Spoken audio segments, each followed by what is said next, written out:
పరం శాంతి. పైలట్ బాబా వెంట ఆయన సూక్ష్మ గురువు ఉన్నారు. సిద్ధ గురువుల దగ్గర కూడా వేలాది సూక్ష్మ లోకంలోని ఆత్మలు ఉంటాయి.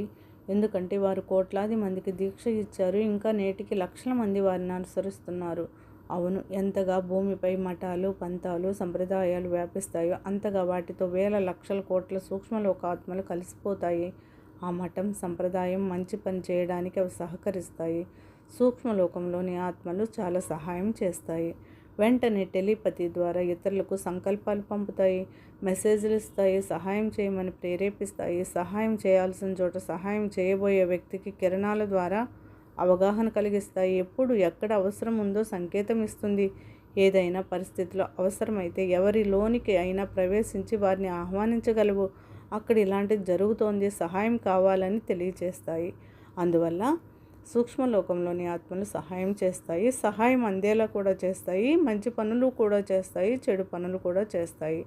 ప్రశ్న: బాపూజీ, పారలౌకిక జగత్తు నుండి ఆత్మలు భూమిపైకి మళ్ళీ మళ్ళీ వస్తాయా? బాపూజీ సమాధానం: బ్రహ్మపురి నుండి పైకి వెళ్ళిన ఆత్మలు, బ్రహ్మపురి అంటే సత్యలోకం, సత్యలోకానికి చేరుకున్న ఆత్మలు అవి భూమిపైకి వచ్చి సాధు, సన్యాసి, సద్గురు రూపంలో ఆశ్రమాలు నిర్మిస్తాయి. కానీ దానిపైకి వెళ్ళిన వారు అంటే వైకుంఠానికి, విష్ణుపురికి చేరుకున్న ఆత్మలు క్రిందకు చూడరు. వారికి భూమితో కానీ అలౌకిక మరియు పారలౌకిక లోకాలతో సంబంధం ఉండదు. వారు బ్రహ్మలోకం కన్నా దిగువకు చూడరు. ఎందుకంటే వైకుంఠంలో పరమానందం ఉంటుంది. అది పరమతత్వపు లోకం. దానికన్నా పైకి శివపురి, మహాకారణ జగత్తుకు వెళ్ళి ఇంకా ఆ పైకి పరంధామానికి వెళ్ళి నిరాకారి అయిన ఆత్మలు ఇక భూమి కనెక్షన్లోకి రారు. ఎందుకంటే వారు తెలుసుకుంటారు భూమిపైకి వస్తే మళ్ళీ ఇరుక్కుపోతామని. అందుకే వైకుంఠం పైకి వెళ్ళిన ఆత్మలు దిగువకు రావు. నిరాకారి ఆత్మలతో కనెక్షన్ కూడా చేయలేరు. ప్రశ్న: కానీ ఈ మధ్య చాలామంది అంటున్నారు ఆత్మలను చూడవచ్చు, జిన్ను, భూత ప్రేతాత్మలను చూడవచ్చు అని. అది నిజమా లేక అబద్ధం చెప్తున్నారా?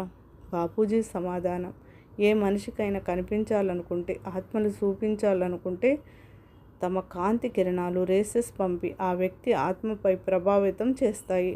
అలా చేసి తాము కనబడతారు. మన శాస్త్రాల్లో కూడా చెప్పబడింది కదా, దేవతలు మూడవ లోకంలో నివసించేవారని. వారికి భూమిపైన జరిగే విషయాలు తెలుస్తాయి. నేను ఒక వీడియోలో కూడా చెప్పాను. దేవాలయాల్లో కూడా ఆత్మలు, భూత ప్రేతాలు వెళతాయి. అక్కడ ప్రార్థన, అర్చన చేస్తాయి. అక్కడ కూడా విద్యలు నేర్చుకుంటాయి. గురువులు ఉంటారు, వారు బోధిస్తారు. మనిషి సాధారణంగా ఆత్మలను చూడలేడు, కానీ వారి గురువులు మాత్రం చూడగలరు. రామాయణం, మహాభారతం కథలు ఎవరు చెప్పిస్తున్నారు? సూక్ష్మ జగత్ ఆత్మలే. మాకు రామాయణం వినాలి, మహాభారతం వినాలని ప్రేరేపిస్తాయి. అప్పుడు స్థూల జగత్ ఆత్మలకు అనగా మనుషులకు ఇన్స్పిరేషన్ ఇస్తాయి. వాటి స్ఫూర్తితో ఆ కథలను